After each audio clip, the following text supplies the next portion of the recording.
지금 방금 이제 아직도 회의를 하고들 계시지만은 이제 앞으로 우리 경제 정책에 대해서 아까도 말씀드렸듯이 어떻게 하면 이제 우리가 다시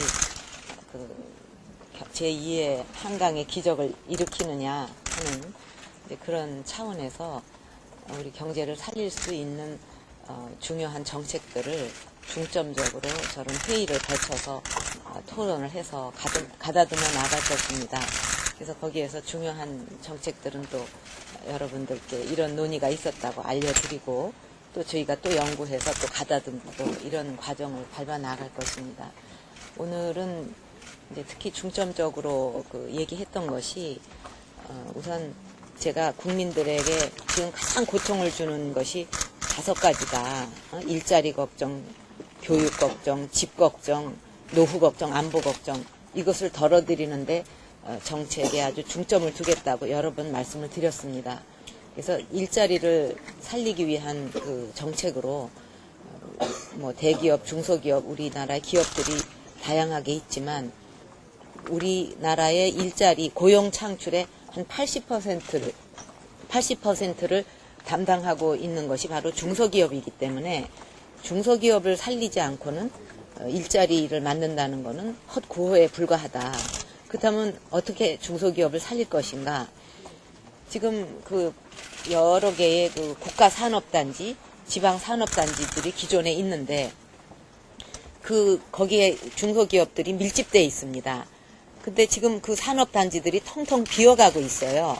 왜냐하면 원래 업종 자체가 경쟁력이 떨어지는 데다가 땅값 오르고 인건비 오르고 또 기술도 여러 가지로 어려움을 겪고 이렇게 하다 보니까 전부 중국이나 인도나 베트남으로 전부 다 떠나버려 가지고 중국에 가갖고 우리나라 중소기업이 만든 일자리가 100만 개나 된다고 그럽니다. 그러면 그것만이 문제가 아니고 대개 지금 이제 지방도 발전해야 된다 이런 게 우리의 큰 목표인데 대개 그 지방의 경제를 떠받치고 있는 것이 중소기업이 밀집되어 있는 산업단지들이거든요. 거기가 텅텅 비어가니까 지방자치단체들이 세수도 줄지어 일자리도 줄지어 이렇게 하다 보니까 지방 경제가 같이 붕괴되고 있는 것입니다. 그래서 우선 그런 산업단지에 있는 중소기업들을 살리자 이런 산업단지 회생 프로젝트라는 제목 하에 그것을 살리기 위한 논의를 집중적으로 했습니다.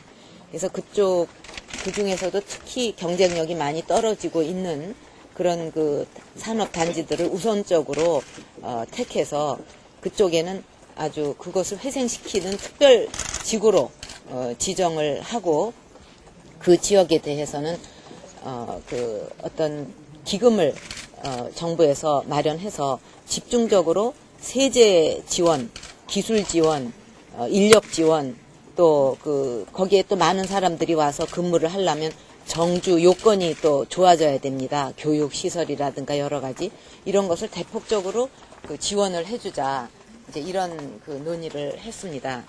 그래서 지금 산자부라든가 노동부라든가 이런 데에 일자리 창출을 위한 기금들이 전부 흩어져 있는데 중복되기도 하고 또 효율적으로 이렇게 사용이 안 되는 부분도 있기 때문에 그런 것을 통합하고 또 조정해가지고 한 5조 정도 이렇게 기금을 만들고 전차적으로 한 10조까지 올려서 그것을 바탕으로 해서 많은 기술 지원과 인력 지원을 하자. 또 특히 중소기업들이 가장 고통을 겪는 것 중에 하나가 고급 인력들을 도대체 구하기가 힘들다는 점입니다. 그래서 우리가 생각한 것이 지금 실업계 고등학교 또 전문대 이것을 통합해서 기술사관학교라는 이름으로 거기에 공부하는 학생들에게는 100% 전액 국비 장학금을 주고 또 졸업을 하면은 100% 산업단지에 취업을 할 수 있게 서로 이렇게 윈윈하는 전략으로 협의를 맺어서 인력들을 충분히 공급을 하고 또 마케팅이라든가 어떤 기술이 뭐가 부족한 게 있다든가 이런 거는 전부 어떤 아웃소싱 줄 수 있는 회사도 설립해서 그쪽에서 도와줄 수 있도록 또 그 기술에 대해서는 어떤 문제든지 기술에 부족한 것을 호소하면은 그것은 하여튼 100% 어떤 도와줄 수 있는 그런 그 기관을 지원을 해서 중소기업들을 살려내자.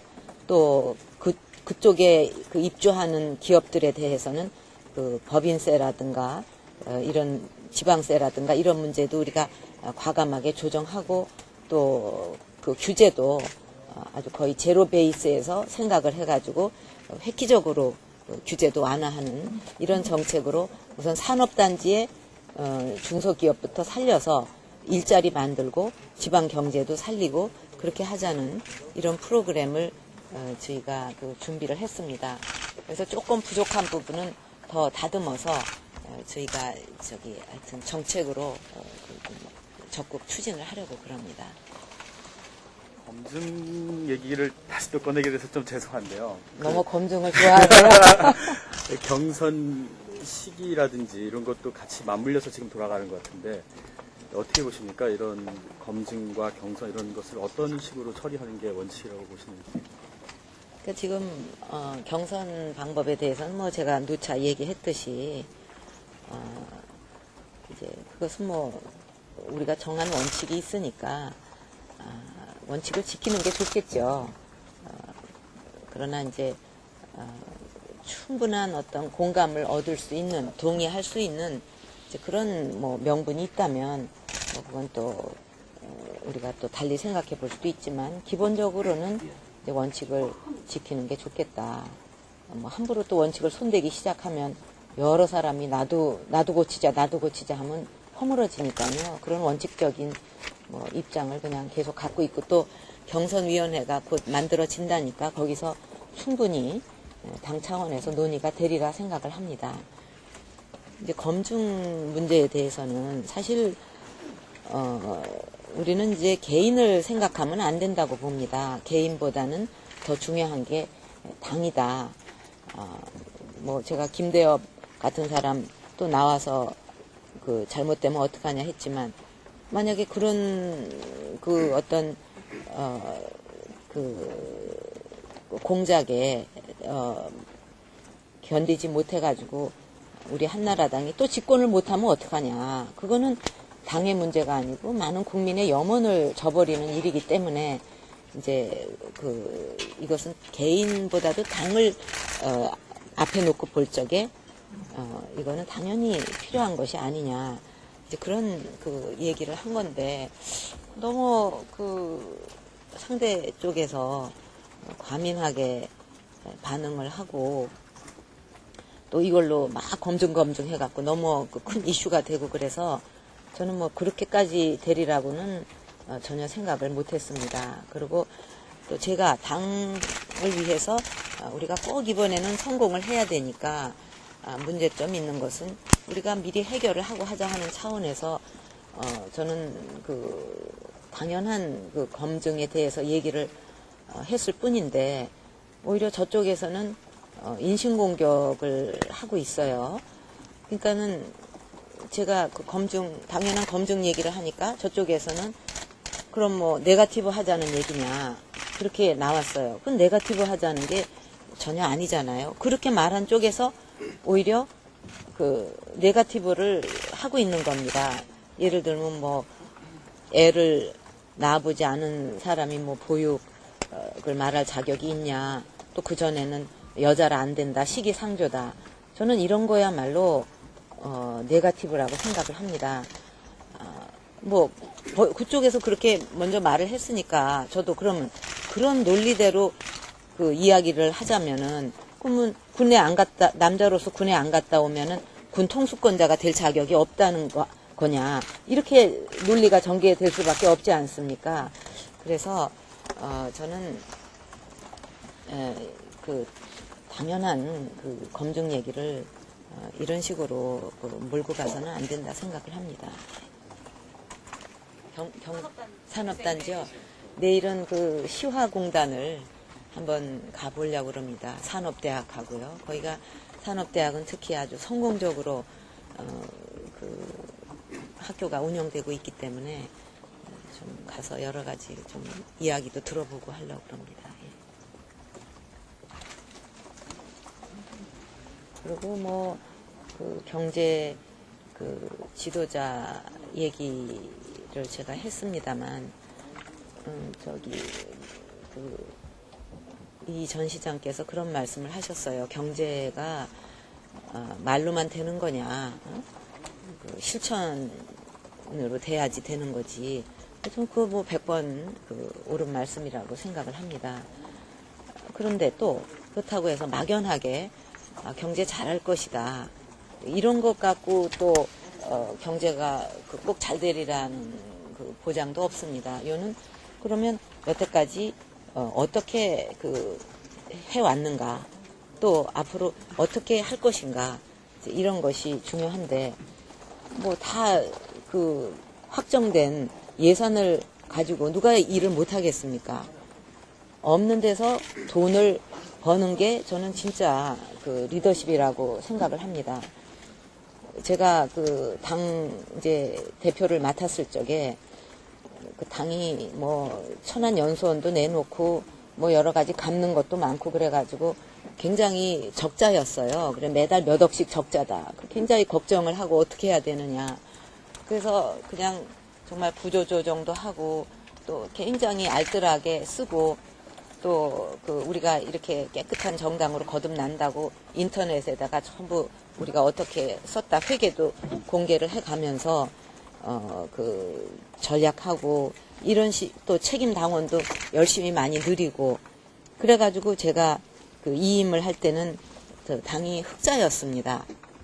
저는 앞으로도 우리 경제를 살리는데 그런 자세와 그런 원칙과 그런 정신을 가지고 그 돈을 버는 그런 그 리더십을 추구합니다. 제가 당도 어떻게 보면 하나의 작은 정부라고 볼 수 있어요. 당이라는 것은. 그런 원칙을 가지고 한다면 저는 뭐 경제도 살려낼 수 있다. 얼마든지. 그렇게 자신을 하고 있습니다. 저는 그렇게 그런 문제에 있어서 뭐 어떻게 특화된 특단의 뭐 그런 거는 생각하고 있지 않습니다. 항상 진실한 마음으로 한결같은 것이 중요하다. 그래서 당 대표 시절에 처음부터 제가 호남 지역을 계속 자주 찾아가서 그분들을 뵌 것은 당장 표가 어떻고 이런 차원이 절대로 아니고 우리가 이렇게 지역으로 이렇게 나눠가지고 이런 식으로 돼 있어 갖고는 우리나라에 미래가 없다. 또 우리가 경제 살리기, 뭐 선진국 이런 얘기 하지만 이렇게 나라가 갈라져 있어 갖고는 국가 발전이라는 건 있을 수 없다. 그렇게 생각을 했습니다. 그래서 지금 이 시대의 정치인은 마땅히 그런 것을 뛰어넘어서 국민이 하나 되는 이런 100% 대한민국 만드는데 모든 정성을 다하는 게 당연한 도리라고 생각을 했고 그렇기 때문에 지지를 많이 받지 못하는 그런 그 호남 지역에 가서 더 얘기도 많이 들어보고 대화도 더 많이 나누고 뭔가 그 어떤 그쪽에서부터도 신뢰를 받기 위해서 노력을 하는 걸 당연한 그런 그 제 도리라고 생각을 했고요. 앞으로도 그럴 거고. 그래서 또 뭐 그런 진심이 통해서 또 많이 믿어주시고 성원해 주시면 또 감사한 일이고 그렇지 목표를 그걸로 코앞에 그 목표로 해서 하지는 절대로 않습니다. 예, 뭐 저는 이제 그 원칙을 얘기를 했고요. 원칙이라는 건 한번 정해지면 이제 그렇게 할 만한 충분한 이유가 없는 한은 이제 지켜야 되는 게 원칙 아니겠습니까? 누구나 공감하는 이거는 그 충분한 그 명분이 있다 할 때는 또 문제가 다르겠죠. 예, 함부로 손대서는 안 된다는 얘기죠. 예. 저는 뭐 처음부터 원칙대로 하는 게 좋겠다 계속 그랬어요. 예. 그러니까 기존의 당원 당규. 예. 근데 이제 그러니까 뭐 그걸 막 제가 그 뭐 원칙이 정해졌으면 원칙이라는 건 지키려고 만든 거니까 뭐 지켜야 되지 않냐 이렇게 얘기한 걸 가지고 기득권을 챙긴다는 식으로 얘기하는데 저는 절대 그게 제 기득권이 아니에요. 왜냐하면 저하고 전혀 무관하게 그동안 누가 어떤 과정을 통해서 어떻게 만들었는가를 한번 쭉 살펴보시면 제 기득권의 기자도 거기 포함이 안 됩니다. 오히려 그거를 다 만들었을 때 제 주변에서 그게 저한테 굉장히 불리하게 돼 있다. 그러니까 받아들이면 안 된다. 이런 얘기를 더 많이 했어요. 근데 제가 이런 절차를 거쳐서 그 만든 거는 그 개인의 유불리를 기준으로 삼아서는 안 된다. 이건 무조건 받아들여야 된다. 그래서 100% 받아들인 거기 때문에 그게 제 기득권이 될 리가 없고, 오히려 기득권이라면 그걸 만든 사람들이 기득권이겠죠. 그냥 원칙 지키자고 한 거를 기득권이라고 생각하면 안 되거든요. 지금도 저는 뭐 원칙을 따르는 게 그게 당연하지 않냐 그런 생각입니다. 근데 하도 뭐 이런 얘기 저런 얘기가 있어서 이게 바꿀 필요가 있다는 얘기도 있고 이제 하도 그러시니까, 그렇다면 뭐 충분한 어떤 이유 명분이 있다면 또 모른다. 이 세상에 절대적이라는 건 없으니까. 그러나 그런 충분한 명분이 없다면 그 왜 원칙을 자꾸 손을 대냐. 그럼 한 후보가 나 이거 못마땅하니까 바꾸자. 그러면 또 다른 후보가 나도 요거 빼줘. 뭐 나 요거 넣어줘. 그러면 이 원칙이 없어지는 거죠. 저는 그걸 말하는 거예요. 예. 대표님 머리가 더 짧아지신 것 같아요. 전투 모드보다 더 짧아지신 것 같아요. 그게 뭐 잘못됐습니까? 언제 잘라주셨어요? 주말에 잘랐어요.